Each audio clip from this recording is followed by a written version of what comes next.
I've always loved medicine. The human body is an amazing thing, and when this happens, and then that happens, and being able to follow that and understand that is just something I've always really, really loved. The patients and families I deal with, everything changed for them in an instant. And I say often that I want a trauma that happens in a child's life to be something that happens to them, but not something that defines them.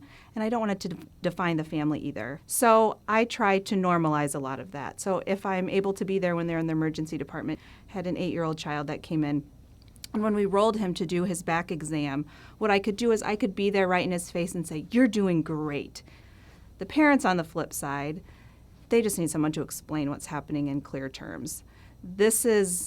Wasn't planned, so this is what's happening right now. This is what we're doing. This is what we're going to do next. And I'm going to sit here in this chair and let you ask me questions until you're done.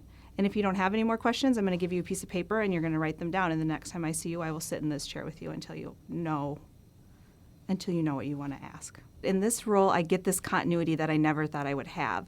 So I get to see some of these kids as they come in, and then I see them through their hospitalization, and then I might see them back when they come back for their clinic appointments. I talk to the families on the phone all the time. I'm their person to make sure all of the services that are helping take care of their child link up. So I do get this longevity that I really didn't know I would have in this role, and I love it. I love to know.